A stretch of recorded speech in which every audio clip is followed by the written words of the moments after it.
you, Mr. Chairman. I want to thank the panelists, and I want to especially thank Mr. Foodgate. I must have listened to you speak half a dozen times, and you're always available for us to speak.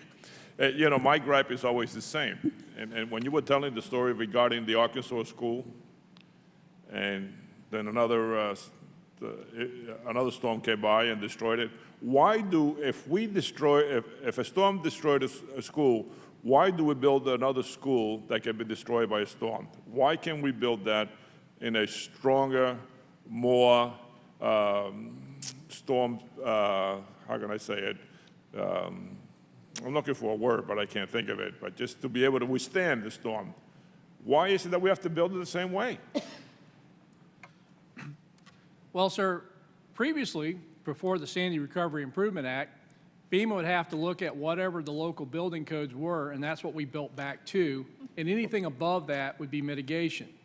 But one of the things the committee did in Sandy was they gave the president the authority to use model or standard building codes, and we were able to adopt that. It's hard to build a school that would not be damaged by a F4, F5 tornado, but this was what I consider almost criminal.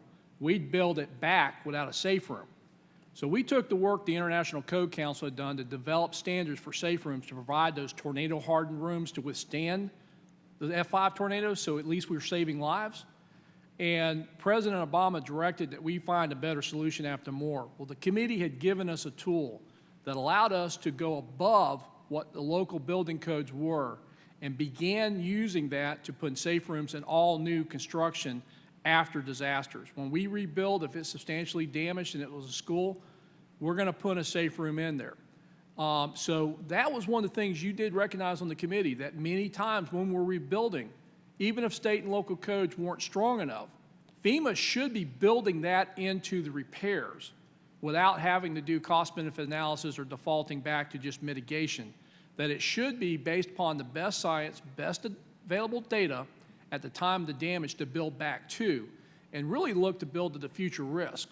So when that school got destroyed, we didn't have that tool.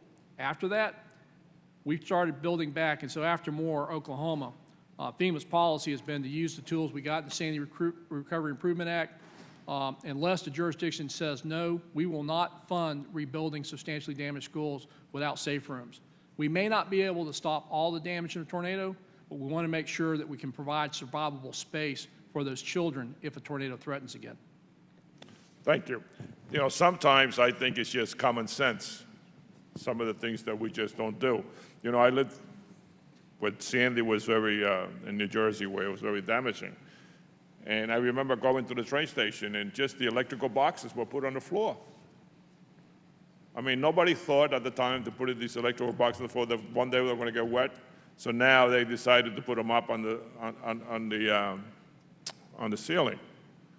The other thing is these electrical centers, these transformers, they put them in a flood area that were low. So now they're raising them.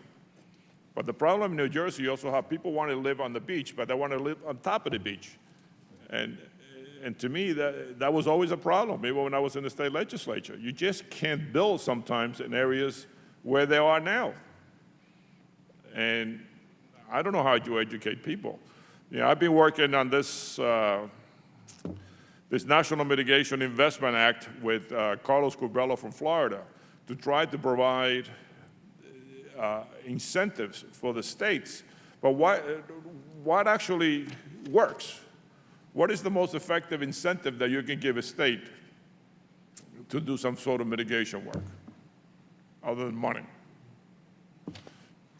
Well, one of the proposals we talked about earlier was on the disaster side. If they do what they're supposed to do, give them a few more dollars, make it an 80% instead of 75. And if they don't do it, cut it down to 60. I mean, that's my recommendation. Of course, it's something for your discussion, obviously. But there has to be an incentive, and there also has to be a disincentive for not doing what you're supposed to, what the states are supposed to do. And don't forget, Hurricane Sandy was not a very powerful storm, barely a Category 1. So what if you'd have had a Category 4 or 5, like we have in South Florida? And I disagree with Mr. Weber. I'm in South Florida. I have a lot of hurricanes, too. Yeah. And the other thing is, you know, some of these areas where Sandy hit, they're old areas. You know, they have a lot of, one of the things that people they notice is, for example, the city of Hoboken, there were over 1,000 apartments that were in basements that were flooded.